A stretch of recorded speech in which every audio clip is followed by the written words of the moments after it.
22절로 27절의 말씀. 출애굽기 15장 22절로 끝절입니다.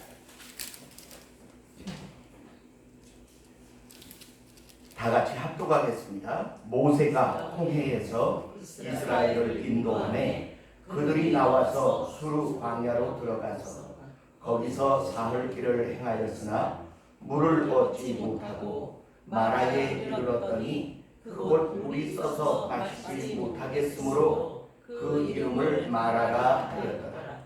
백성이 모세를 대하여 원망하여 가로되 우리가 무엇을 마실까 하네. 모세가 여호와께 부르짖었더니 여호와께서 그에게 한 나무를 지시하시니 그가 물에 던지매 물이 달아졌더라. 거기서 여호와께서 그들을 위하여 법도와 율례를 정하시고 그들을 시험하실세 가라사대 너희가 너희 하나님 나 여호와의 말을 청종하고 나의 보기에 의를 행하며 내 계명에 귀를 기울이며 내 모든 규례를 지키면 내가 애굽 사람에게 내린 모든 질병의 하나도 너희에게 내리지 아니하리니 나는 너희를 치유하는 여호와이니라. 그들이 엘림에 이르니 거기 물샘 12과 종려 70주가 있는지라. 거기서 그들이 그 물 곁에 장막을 치니라. 아멘. 이번에는 신약성경 누가복음 11장으로 가겠습니다. 누가복음 11장 1절로 13절까지 말씀을 다 같이 합독하도록 하겠습니다. 신약성경 111페이지입니다. 누가복음 11장 1절로 13절 다 같이 봉독합니다. 예수께서 한 곳에서 기도하시고 마치시매 제자 중 하나가 여짜오되 주여 요한이 자기 제자들에게 기도를 가르친 것과 같이 우리에게도 가르쳐 주옵소서. 예수께서 이르시되 너희는 기도할 때에 이렇게 하라. 아버지여 이름이 거룩히 여김을 받으시오며 나라의 임하옵시며 우리에게 날마다 일용할 양식을 주옵시고 우리가 우리에게 죄 지은 모든 사람을 용서하오니 우리 죄도 사하여 주옵시고 우리를 시험에 들게 하지 마옵소서 하라. 또 이르시되 너희 중에 누가 벗이 있는데 밤중에 그에게 가서 말하기를 벗이여 떡 3덩이를 내게 빌리라. 내 벗이 여행 중에 내게 왔으나 내가 먹일 것이 없노라 하면 저가 안에서 대답하여 이르되 나를 괴롭게 하지 말라. 문이 이미 닫혔고 아이들이 나와 함께 침소에 누웠으니 일어나 내게 줄 수가 없노라 하겠느냐. 내가 너희에게 말하노니 비록 벗됨을 인하여서는 일어나 주지 아니할지라도 그 강청함을 인하여 일어나 그 소용대로 주리라. 내가 또 너희에게 이르노니 구하라 그러면 너희에게 주실 것이요 찾으라 그러면 찾을 것이요 문을 두드리라 그러면 너희에게 열릴 것이니 구하는 이마다 받을 것이요 찾는 이가 찾을 것이요 두드리는 이에게 열릴 것이니라. 너희 중에 아비 된 자 누가 아비 생선을 달라 하면 생선 대신에 뱀을 주며 알을 달라 하면 전갈을 주겠느냐. 너희가 악할지라도 좋은 것을 자식에게 줄 줄 알거든 하물며 너희 천부께서 구하는 자에게 성령을 주시지 않겠느냐 하시리라. 아멘. 이제 우리 한 집사님 나오셔서 성경 암송을 해주시겠습니다. 오늘은 시편 12편입니다. 시편 12편 12편 다윗의 시 인도자를 따라 8줄에 맞춘 노래. 여호와여 도우소서. 경건한 자가 끊어지며 충실한 자가 인생 중에 없어지나이다. 저희가 각기 이웃에게 거짓을 말하며 아첨하는 입술과 두 마음으로 말하는도다. 여호와께서 모든 아첨하는 입술과 자랑하는 혀를 끊으시리니 저희가 이르기를 우리의 혀로 이길지라. 우리의 입술은 우리의 것이니 우리를 주관할 자 누구리요 하미로다. 여호와의 말씀에 가련한 자의 눌림과 궁핍한 자의 탄식을 인하여 내가 이제 일어나 저희를 그 원하는 안전지대에 두리라 하시도다. 여호와의 말씀은 순결하며 흙도가니에 7번 단련한 은 같도다. 여호와여 저희를 지키사 이 세대로부터 영영토록 보존하시리이다. 비루함이 인생 중에 높아지는 때에 악인이 곳곳에서 날뛰는도다. 아멘. 아멘. 찬양 3월입니다. 몇 장? 나같은 줄 400.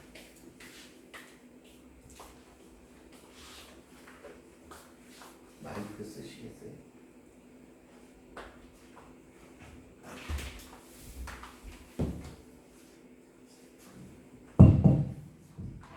두 분이 같이 대구하시면 그걸 크게 해주세요.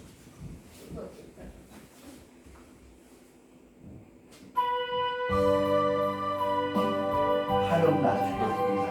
낮추지 말고 그냥 몸으로 해주세요. 영은 안 맞더라고요.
아멘. 감사합니다.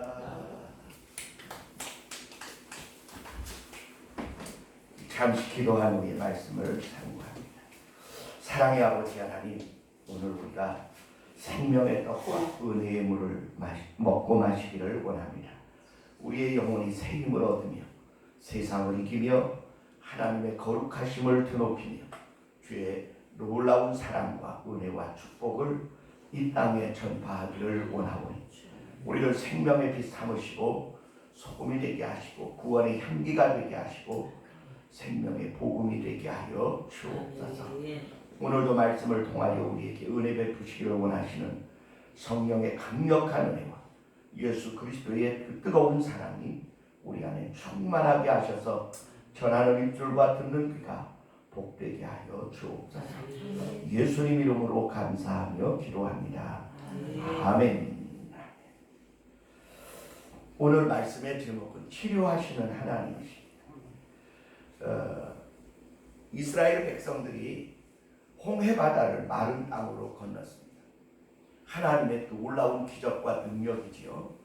그것을 시험하다가 애국 군사들은 홍해 바다에 다 몰살을 당하게 됩니다.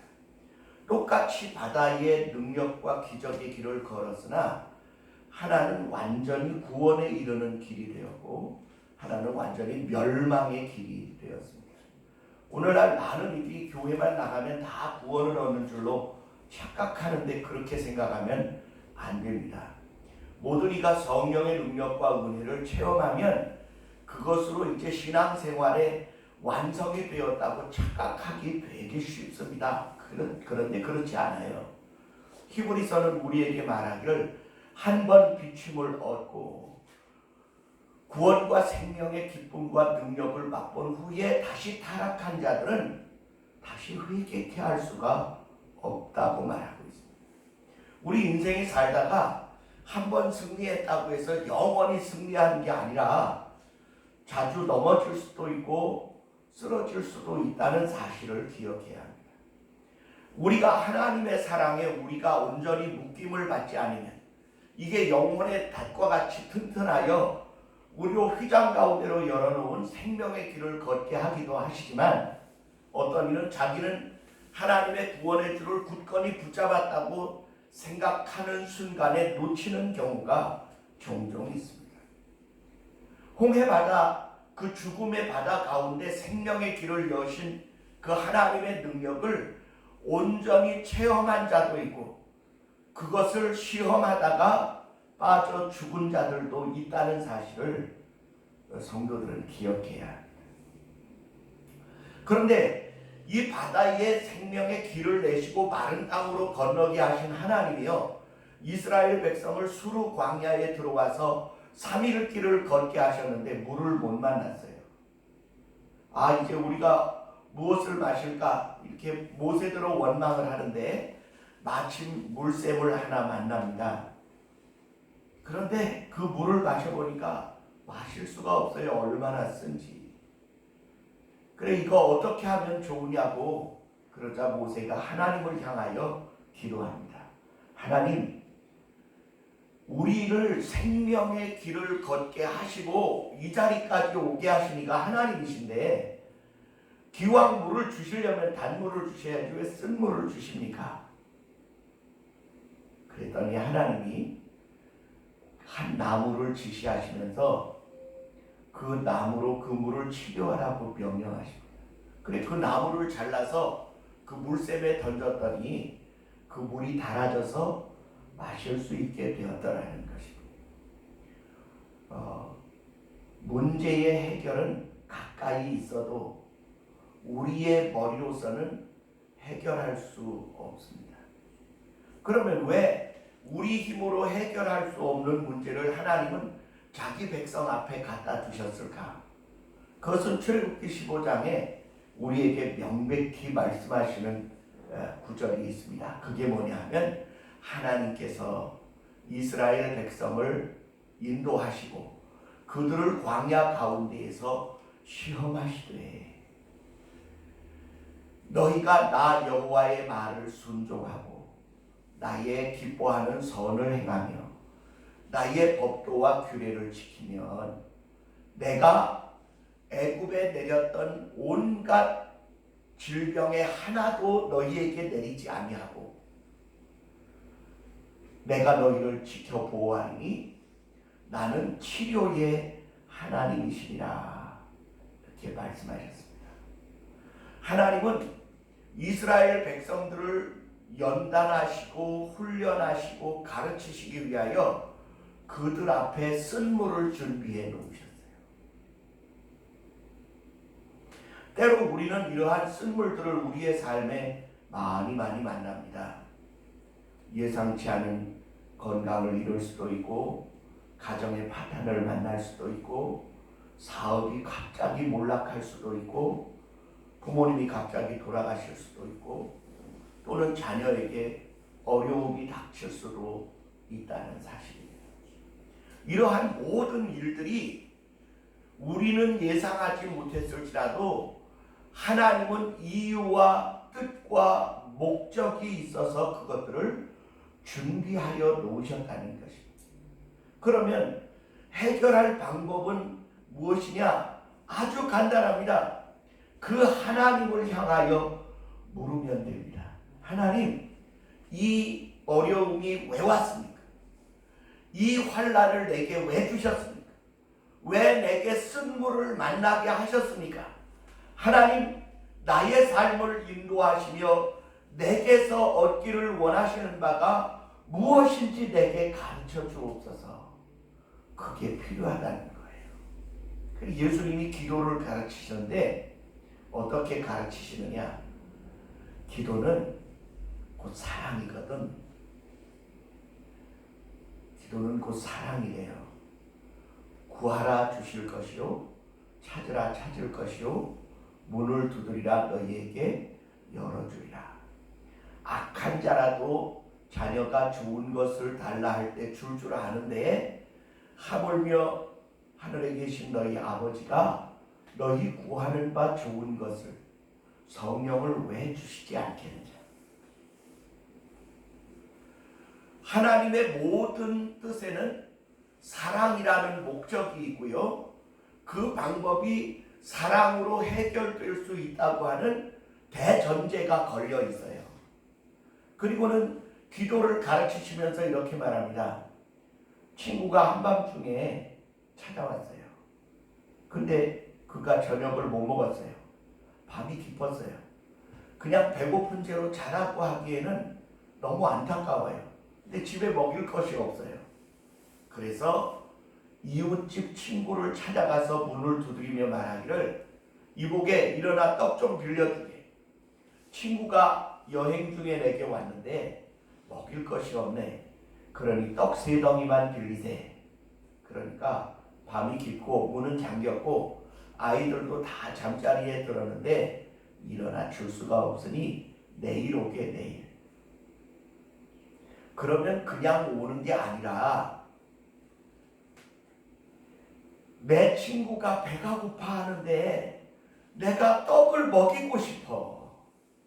근데 내겐 당장 떡이 없으니 자네가 좀 일어나서 떡 좀 빌려주게. 그 친구가 와서 한밤중에 무례를 무릅쓰고 문을 두드리는 이유가 뭐 때문이에요? 사랑 때문에.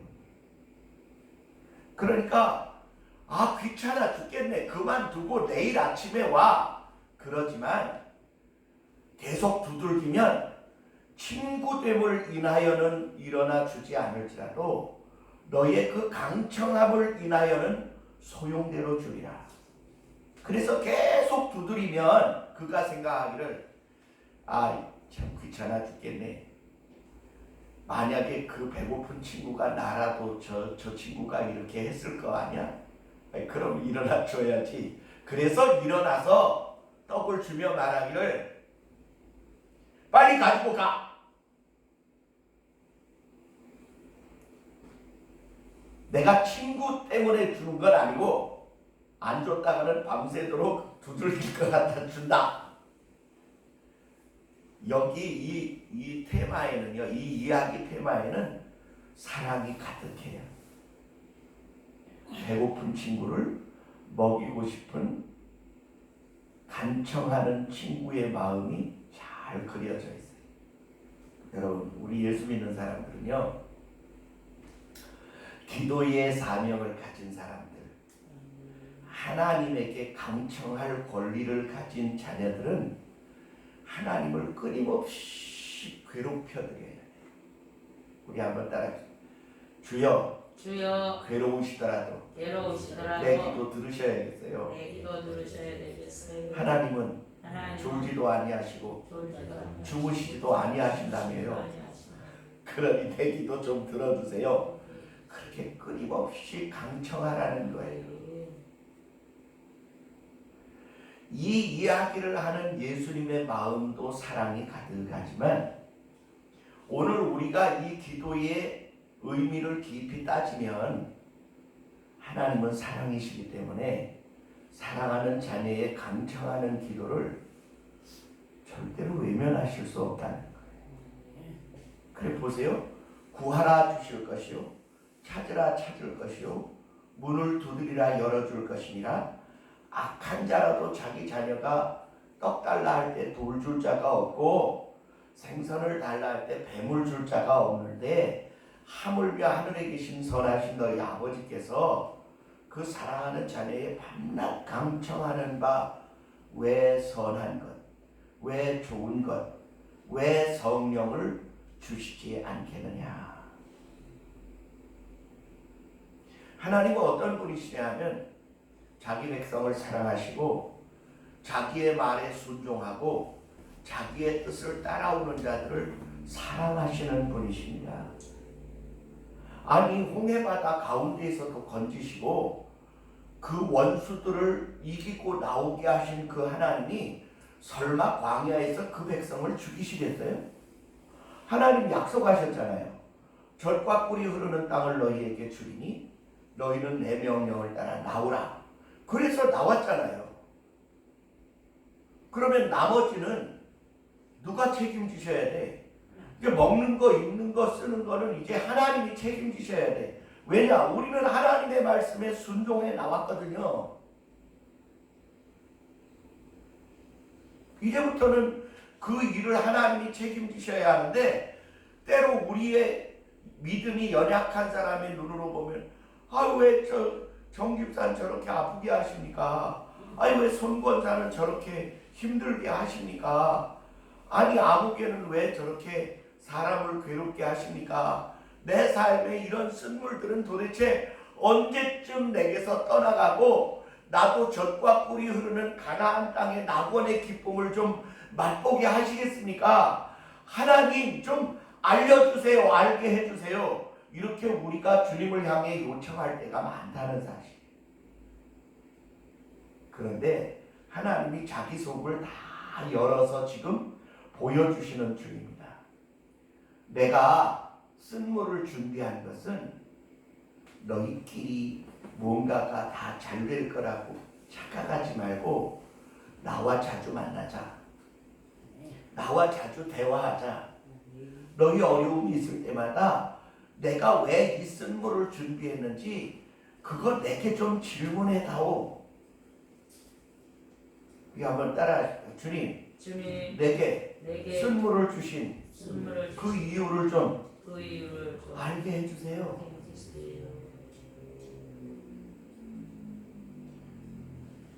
한 아이가 뒷산에 가서 버섯을 잔뜩 따왔어요. 그랬는데 아빠가 그 버섯을 다 갖다 버리더니 회초리를 가지고 와서 아이 회초리를 막 종아리를 때렸어요. 이 아이는 생각하기를 아니 나는 우리 가족들 맛있는 반찬을 위하여 버섯을 따왔는데 도대체 왜 날 때리느냐 이거. 왜 다 갖다 버리느냐 이거. 근데 그 아이는 몰라. 그 버섯이 독버섯인지. 그거 잘못 먹으면 온 식구가 다 죽을 수도 있다는 사실을 꼬마는 몰라. 그냥 버섯은 다 먹는 줄 알아. 그게 우리예요, 우리.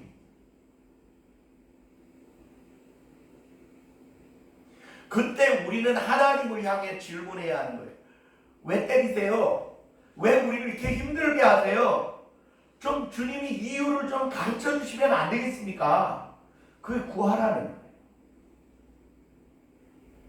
그랬더니 하나님이 물을 달게 하신 후에 말씀하시기를 나 여호와 하나님 내 말을 너희가 청종하여 듣고 내가 기뻐하는 의를 행하고 나의 법도와 규례를 잘 지키면 내가 너희의 삶에 쓴물을 주지 아니하니 주었다 하더라도 나는 그것을 치유하는 너희 하나님 여호와임을 알라. 그래 그들이 마라에서 떠나 한 곳에 이르렀는데 엘림이라는 곳에 이르렀어요. 그 엘림이라는 곳에는 종려나무가 70주가 있고 물샘이 자그마치 12개가 있어서 그 많은 사람들이 다 쓰고도 남을 수 있는 아주 풍요로운 곳에 그들을 인도하셨더라. 그들의 삶이 마라의 쓴물에서 깨닫고 하나님이 시험을 거치고 난 그들에게 쫑파티를 열어주듯 이렇게 엘림으로 그들을 인도하여 위로하시게 되었다는 이야기가 홍해 바다를 건넌 이후에 이스라엘 백성이 만난 첫 번째 어려움에 대한 해결이었습니다. 저는 여러분에게 권해요. 여러분, 우리는 우리의 삶에 쓴물들을 많이 만납니다. 그런데 그 쓴물들이 뭐냐? 하나님이 우리를 시험하시고 훈련하시고 연단하시고 치료하시기를 원하시는,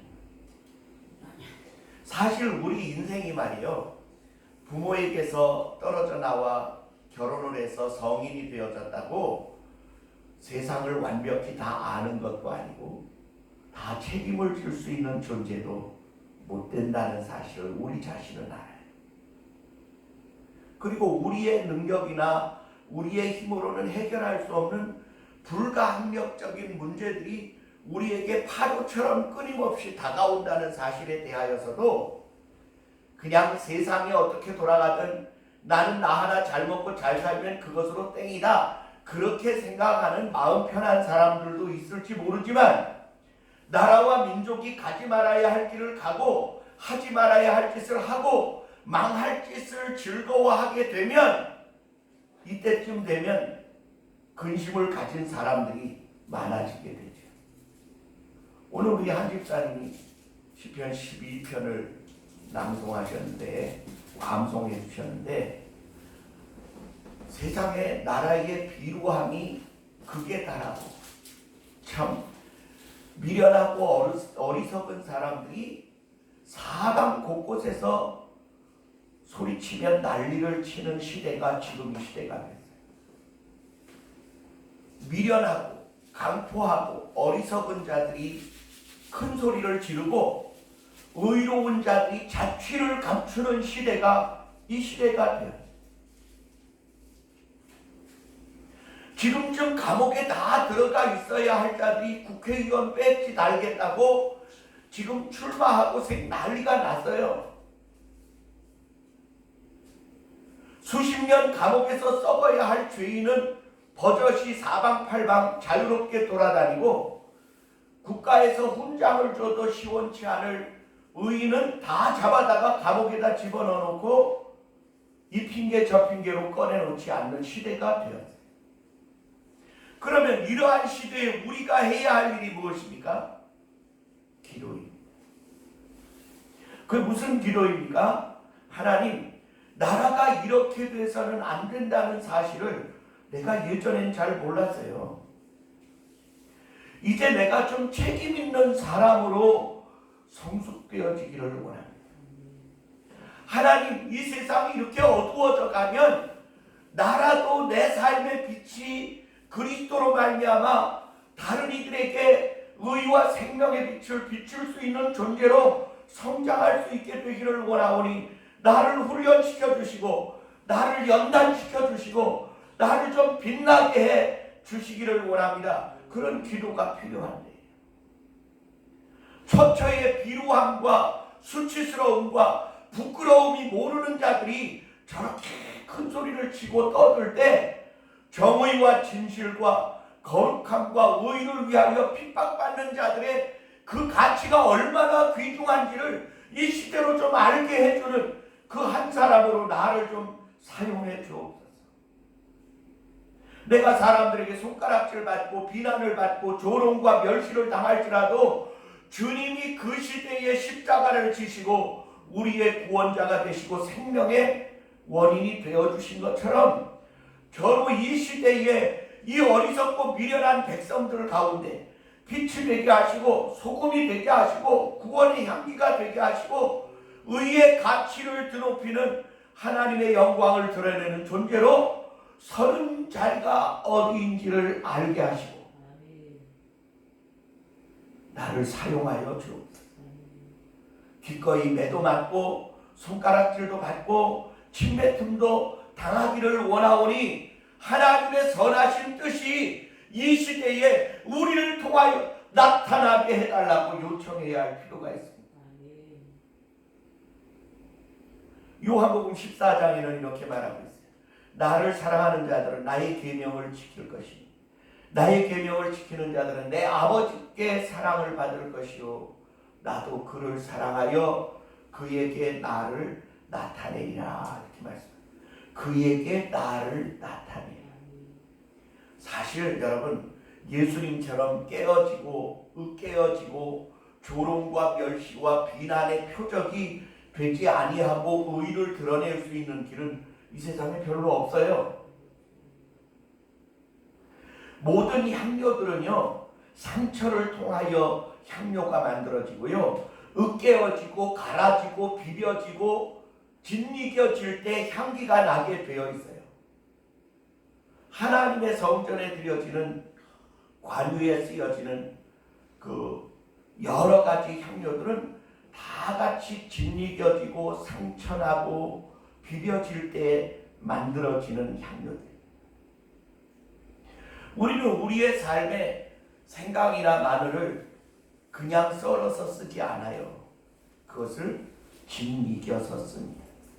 그것이 아주 좀 잔인하고 처참하게 짓이겨질 때 그 맛과 향이 나듯이 예수 그리스도를 사랑하고 하나님의 거룩한 뜻을 따르는, 그래서 그 하나님의 뜻이 이 땅에 이루어지기를 원하는 자들은 이 세상의 불합리한 자들로부터 쉴 새 없는 공격과 비난과 멸시와 조롱을 당할 수밖에 없다는 사실을 우리는 성경을 통해서 너무나 많이 잘 알고 있어요. 하나님의 뜻을 멀리 떠난 시대일수록 하나님은 강력한 선지자들을 보내어 그 시대를 꾸짖고 명령하게 되어지고, 그것이 듣기 싫어하는 악인들에 의하여 그 의인들을 말할 수 없이 고통스럽게 하고 괴롭게 해요. 하나님을 멀리 떠나기 때문에. 그럴수록 그들은 주님을 향하여 기도합니다. 어느 순교자 목사님이 감옥에서 글을 썼어요. 주님, 주님의 고난은 3일 만에 끝나셨지만 저는 이 감옥에서 한 달이 될지 반년이 될지 1년이 될지 모르는 끝없는 고문과 고통과 괴로움을 감당할 능력이 내게 없습니다. 불쌍히 여겨줘.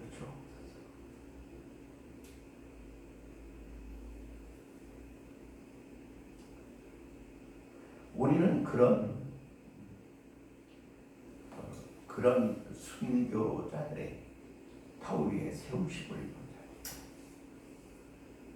근데 우리는 조그만큼의 아픔이나 비난이나 조롱이나 멸시도 견딜 수 없어서 그냥 원망하고 불평하고, 무슨 물을 먹으란 겁니까? 이 쓴 물을 왜 주셨습니까? 왜 이런 고통이 우리에게 와야만 하고 우리는 이걸 감당해야 합니까? 우리 그렇게 원망하고 불평하는, 모세를 향해 시기하는 그런 신앙을 가질 수도 있어요. 그런데 여러분, 오늘 위로를 얻으시기 바랍니다. 하나님에게 뜻이 있고 계획이 있고 목적이 있으셔서 이 시대를 우리의 삶에 허락하시기 바랍니다. 우리는 이 일에 대하여 하나님의 의를 구해야 해요. 그리고 주의 진리를 이 삶에서 찾아야 해요. 그리고 하나님이 이 모든 것들을 치료해 주실 것을 위하여 끊임없이 주님의 문을 두드려야 할 줄 믿습니다. 그런데 주님이 기도의 모든 명령을 하실 때, 각 교훈을 하실 때 안 된다는 이야기를 거의 하지 않으시고 모든 기도는 응답된다고 가르쳐 주시고 계십니다. 누가복음 18장으로 가도 비슷한 이야기가 있어요. 요한복음으로 가도 그렇지만 하나님을 두려워하지 아니하고 사람을 무시하는 재판관 하나가 있는데, 한 가난한 과부가 끊임없이 그를 찾아와서 내 아들에 대한 원한을 풀어달라고 요청을 하는데, 그야말로 무시당하기 딱 좋은 여자이고 가진 것도 없고 뭐 털어봐야 나올 것도 없는 여자에게 내가 굳이 저 여자 요청을 들어줘야 할 필요가 있겠느냐. 그래서 늘 무시하고 그를 거절했는데, 이 여자에겐 마지막 한 가지 무기가 있었다. 그게 뭐냐? 쉴 새 없이 때가 없이 무시로 그를 찾아가서 나의 원한을 풀어달라고 요청하는 것이다. 그리하면 그 사람이 뭐라고 말하느냐?